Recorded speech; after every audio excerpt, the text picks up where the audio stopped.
I'm Ben Pugh, and you're listening to Impact Parenting with Perspective.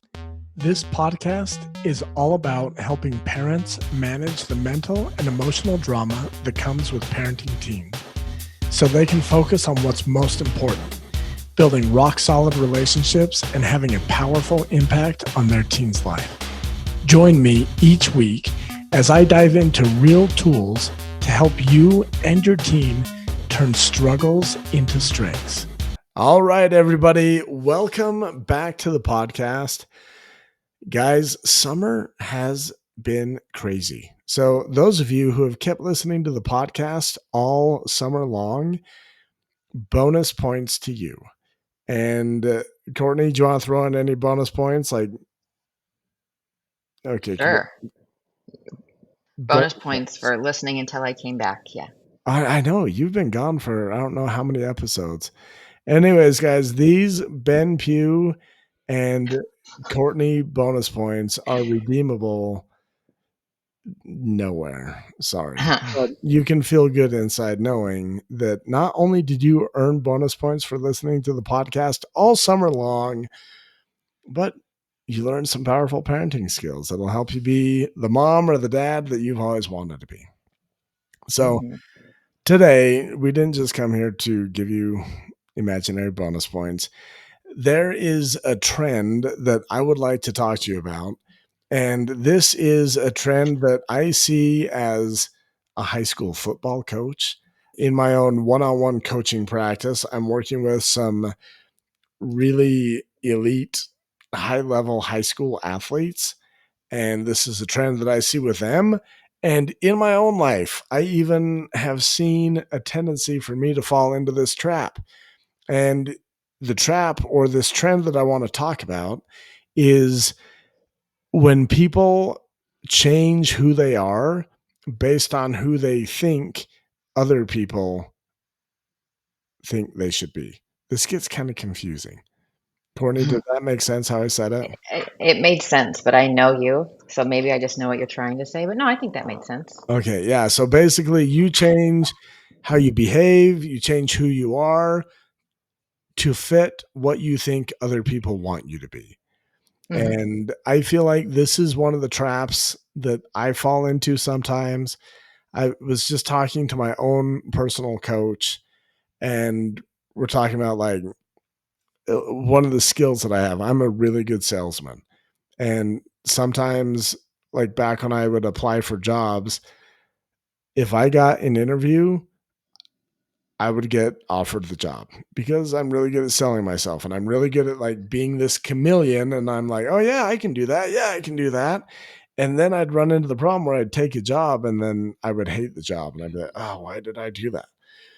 The thing is, if you are a people pleaser, or sometimes I see this with like people that had really strict parents or parents that would sometimes go freaking crazy. And they're like, oh, I got to manage my parents' emotional state so they don't yell at me or so they don't beat me. Like, if that sounds like you, this might be a trap that you have conditioned yourself to fall into where you pay hyper attention to what you think other people want out of you. And then you do the best to make them happy. Cortni, have you ever fallen into that trap? Definitely. Especially when my son was in junior high, I felt like he was changing, and that's kind of where they start to get more freedoms. And I would compare myself, and he would compare me to other parents or other freedoms that other kids had. And I struggled with, do I stick to my values and like what I think is right, or do I bend and like give him this freedom even though I'm uncomfortable with it? No, I definitely have my moments. Yeah. And the crazy thing is, I see it in sports a lot. So if you have a high school athlete, this might be something that you can help them with. But like, I'm coaching a young man. He recently suffered an injury, and there's a small part of him that he's like, I know I'm hurt, but I want to push myself because I don't want my coaches to be disappointed in me. I'm like, dude, that's not your job. Like, your coaches can choose to be disappointed. They're not in your body. They have no idea how serious your injury is. You have to manage you. And he's having a hard time managing this injury because he's also trying to manage what he thinks his coaches might be thinking about him. Mm. And this also shows up in my personal life. Like my oldest is now 18 and has recently become a parenting expert and Mhm. really just loves to point out all the things that me and my wife are doing wrong in his mind. And half of this stuff is based on like, well, he knows one random person that their parents don't make them do any chores or whatever. Uh-huh. And there's this external pressure like, oh man, should I be more lenient? Should I be like, is it really that unfair to expect an 18-year-old to unload and load a dishwasher? Like, No. according to my son, like, oh my goodness. But the thing is, the reason I want to talk about this, one of the most foundational core principles that I teach is the necessity to define your own identity. Yes. And we live in a world where it is almost accepted that external forces should tell you no, external forces are going to tell you who you should be, and then it's your job to live up to those expectations. Would you agree with that, Courtney? Yes. Mhm. So, one of the reasons I think this is so important as a parent, when I coach parents, one of the first things that parents like, the main reason parents come to me is because they're struggling with a child. And oftentimes, one of my favorite questions to ask is like, okay, so you've told me how you handled that. How do you wish you would have handled that? And usually parents have no idea. They're like, well, I just wish I wouldn't have handled it that way. It's like, oh, so you could have just like tied up your kid, thrown him in the back of the car, driven him out to the ocean and just chucked him in the ocean. And they're like, no, I wouldn't want to do that. And I'm like, so what would you like when you only focus on, well, I don't want this, you're not giving your mind anything to focus on that you would actually like. And so when it comes to parenting, a lot of parents know the type of parent that they don't want to be, which is Mhm. sad because when that's your focus, that's most likely what you'll end up being. Mhm. And what we need to do is we need to take the time to define this is the type of mom that I want to be. So, Courtney, what type of mom do you want to be? I want to be a mom that makes my children that allows my children to know that they have unconditional love, that they can come to me with anything, and I want to teach my children. And some of those lessons will be hard. And those are the ones I struggle with. Like you were saying, the chores. Like there's some things that I want to instill in my kids and they fight back. And I'm like, well, maybe we don't have to. Nope, I have to stick with it. Yeah. So just be true to myself and continue to show up as the parent I want to be. Let me give you an example of how this works in football. Like we have a new high school football coach this year, and he is very different from the high school coach that we had the previous 2 years. And so it's been interesting to see this transition that the players are going through because these coaches are probably as close to polar opposites as I've ever seen. Like the previous coach would yell, call names. Like I had to have talks with my son, other football players. I'm like, just so you know, like if you ever talk to your wife the way that he's talking, she's probably going to beat you up or at least leave you. If you ever talk to a boss that way, you would be fired on the spot. Like he's not like that's just who he is and how he coaches. And now we have this other one like he is so respectful. He made a mistake the other day and apologized to the team in front of the whole team. And he's like, that one's on me. I'm Hmm. like, wow, this is just total different. Now, one of the examples that I saw, we're doing this script where we kind of walk through our plays and we throw this touchdown and I can see where the coach is coming from. Like when you're doing the script, you kind of want your team to all just run in and celebrate at the end of the script, like, hey, we just threw this touchdown. You're kind of creating what you want to happen in a game and letting that be your reality. Well, our whole team just stood on the sidelines and was like, okay, we're done. And he turned to us other coaches and he's like, what is the matter with these kids? Like, they're not even excited. And I'm like, they weren't allowed to be excited last year. And one of the other coaches Aw. was like, listen, like the last coach had a few of his favorite people. They would get all the attention. They could come stand with him, but everyone else had to stay on the sideline and he didn't want to hear what they had to say. And like they're trying to be the type of players that they think the coach wants. And Mhm. I know these young men. Like I'm really easygoing and I may be one of the least mature coaches on the coaching staff. Like I like to mess around and have fun. I see how the kids are when they're relaxed and they're sitting here trying to be what they think the coach wants. And it's kind of this process where our new coach has to be like, hey guys, you can get excited, you can have fun, you can react, you can talk to me and ask questions. And it's been interesting as they get to know him, they're kind of still stuck in the same trap. They're like, oh, well, this coach wants us to be excited. So let's be excited, even if we're not really excited. And I feel like, like when I played high school football, I was like the quiet leader. I didn't go pump up the whole team or talk a lot. I just did my job and didn't say much. The power of knowing who you want to be. And there's a high school quarterback that I'm working with, and he's like, I am not the rah rah pump him up guy. I'm the guy that does the work. I do my job, and I expect other people to. And if they don't, I call them out. And I'm like, awesome, be you. You don't have to be who you think your coach wants you to be. Just really be good at being you. So, as a parent, I would give you this simple advice: take some time, really explore what kind of mom do I want to be. I have this silly 10-word vision statement. I say silly, but I love this thing. I used to have it hung up on my mirror, above my bed, all over the place because it helped me be the dad that I want to be. I have one right here, and it says, parenting with love, confidence, and curiosity is easy and fun. Knowing who I want to be helps ground me. When I'm in a tough, ugly parenting situation, it helps me remember, hey, I could be more curious here. I could seek to understand, like, why does my teenager hate to unload the dishwasher so bad? Like, what is it about that? And I realize, oh, well, compared to playing video games, the dishwasher must seem super boring. Maybe that's why. And it just helps me be a better dad.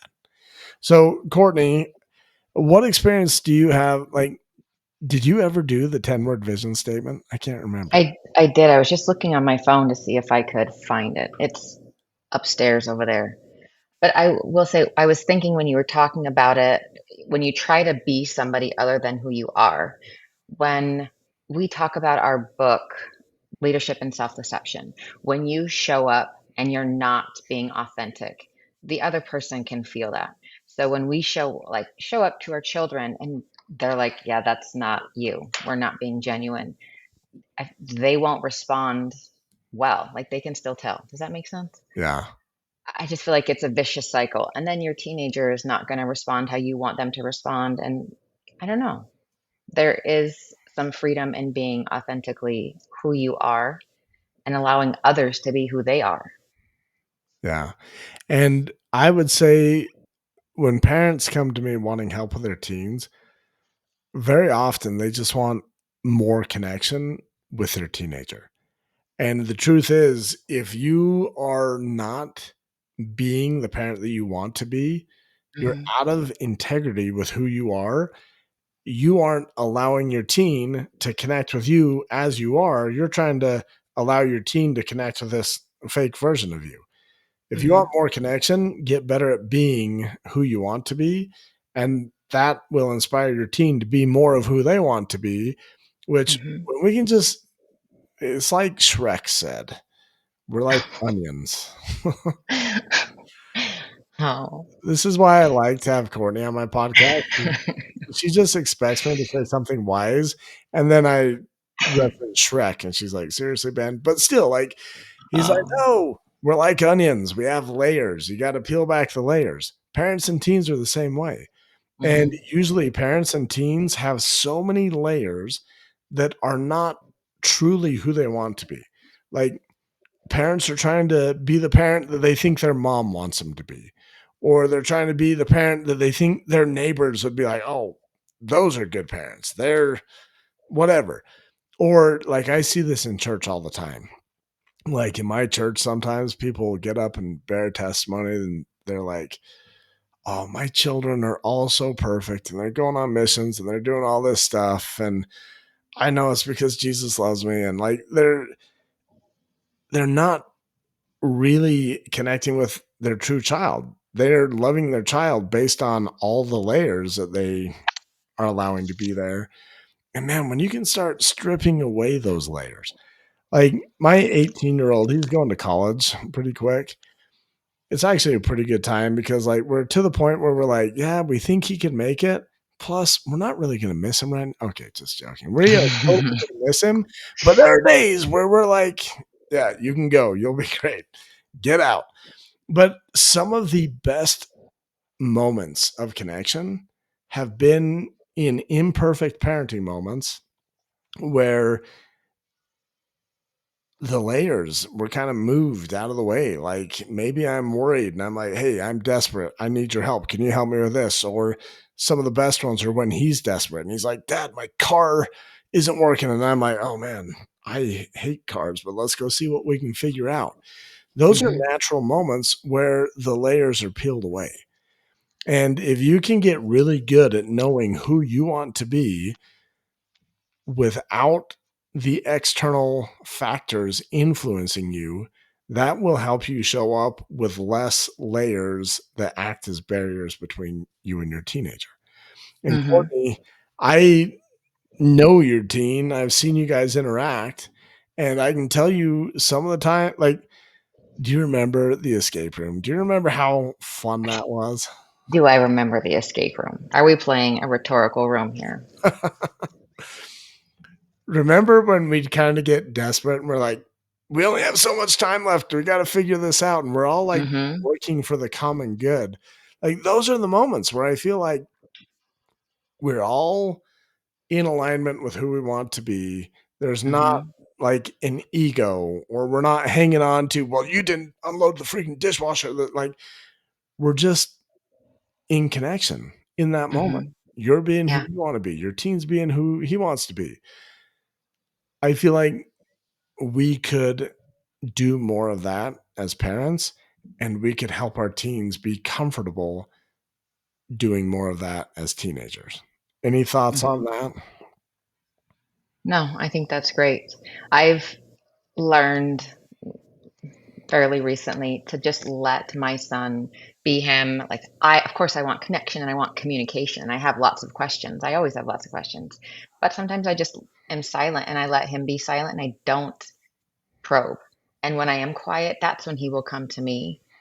Or when he was visiting his dad, after a couple weeks, he called me and we talked for 30 minutes, which is the longest phone conversation I've probably ever had with him. But it's because I wasn't calling him and bothering him or texting him every day. I just respected him and the choices that he was making. Like, I don't know. I just, Allowed him to be him. yes, yeah. Yeah, that 30-minute conversation, by the way, is a new world record for a Hmm. mom and a 16-year-old. So congratulations. I'm sure. And sometimes there was silence. Like, we didn't even talk the whole 30 minutes. And I'm like, I wanted to be like, okay, well, I'll talk to you later. But if he was down to stay on the phone, I wasn't going to hang up. So, Yeah. yeah, it was good. I've been experiencing this a little bit in my own life coaching business. Like the other day, I was coaching this young man, and I literally had the thought, like, so the coach who coached me, her name is Brooke Castillo. She kind of articulated the self coaching model. I wouldn't say that she created it because it's just 5 words, guys. Our thoughts lead to feelings to action, whatever. Anyways, she would always say, you need to use a model in your coaching program. You need to use a model. You need to have an agenda. You need to know where to take your clients. And I have kind of gotten to the point where I'm the opposite. And I ask my teen clients all the time, like, what do you want to work on today? And if they give me something like, oh, dude, my girlfriend just dumped me and I got injured and I'm not getting the reps that I want and my life's a mess. And I'm like, awesome. Yeah, let's coach on that. And anyways, I was in this coaching call the other day and this young man, like, he had to postpone and then I couldn't meet with him. And it was like a month between coaching calls. And he told me about like rugby, the sport he's playing, and how he might do drama in high school and all this other stuff. And in the back of my mind, I've got Brooke Castillo saying, Ben, you got to work in a model somewhere. You got to do some heavy lifting. You got to do some coaching. And it struck me like, that's not the coach that I want to be. That's not who I am. Like, I need to have the connection with this young man. The Mhm. funny thing is, we talked like if you would have listened to it, you'd have been like, this is a waste of a coaching session. Like it's just two people hanging out. And my coaching sessions with teens are usually about 45 minutes. At about minute 35 minute or 35 minutes in, we stumble on this thing and he's like, man, school starts super soon. And I'm worried about this. And I'm worried about this. And we get into this coaching that seriously lasted like 2.5 minutes. And I'm just being me. I'm letting him be him. And we just have this awesome 2.5 minute coaching. And we get to the end of the coaching call, and I always ask, like, do you have any questions? And he's like, no, no, I'm all good. And I was like, what's the most beneficial thing that we talked about? And he's like, man, we talked about this one thing. It was like 15 seconds out of that 2.5 minutes. And I'm like, why was that the most beneficial thing? And he's like, well, with school starting and this and this and this. He's like, that was exactly what I needed to hear. Mhm. And I always ask at the end of my sessions with teenagers, I'm like, hey, on a scale of 1 to 10, where would you rate today's call? Like 1 is a complete waste of time, totally sucked. 10 was, it was awesome. And this kid's like, man, that was like a 10. That was the best coaching call we've ever had. And I'm like, Mhm. like some other coaches would have been like, "Oh, Ben, you could have done so much work." But when I notice the voices or the external pressure, like, "Ben, you got to be this way," and I can be aware of that and realize, no, I don't need to listen to the external like things I've been told in the past or things that I think someone else might think about me. Then I can just really get into, no, this is who I want to be. And man, I felt like, man, this was a really good coaching session. He's right. All we needed was 2.5 minutes. And the rest of the time, we could talk about rugby, weightlifting, girlfriends, supplements, like all the weird stuff that we talk about. And I feel like if you as a parent catch yourself in those moments where you're like, oh, my mother in law is probably thinking this, or my dad, or whatever, get out of that and just really ground yourself in no, who do I want to be? How do I want to Mhm. show up in this moment? So sorry, Mhm. Courtney, I talk a lot. No, you don't. I No, how great for that young man to have you be there just to listen and communicate, and like you said, build that connection. Because I'm sure a lot of teenagers don't have an adult like that in their lives where they can just talk. And you might not have got to that 2.5 minutes if you didn't have that 35 beforehand to like warm him up and get him to open up. That's a blessing for him. yeah. So the moral of the story, guys, you don't have to parent the way that you think other people want you to parent. Hmm. And a lot of this, I in my church specifically, because I'm in that church and I understand it, but I see a lot of parents that are like, I got to be more like them. I got to like let go of that. That will make you miserable. And Well, just even if you do become like that, who's to say your kids are going to respond the way their kids respond? I feel like it's exactly. it's a crapshoot. Like, you could do everything that other parent does, and your kid might not have any response. Yeah. It might not work as well. Yeah.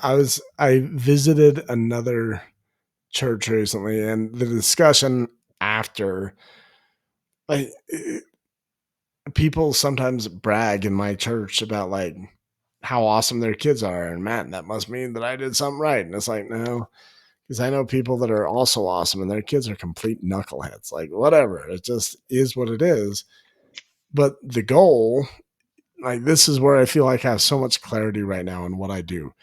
The goal is for you to know who you want to be and then strive to be that. Mhm. And doesn't matter what people around you say, like, oh man, your kid should go on a mission, or your kid should get straight A's, or your kid should play football. That's what I'm guilty of. I see a big kid at Walmart and I'm like, dude, do you play football? They're like, no, stranger danger.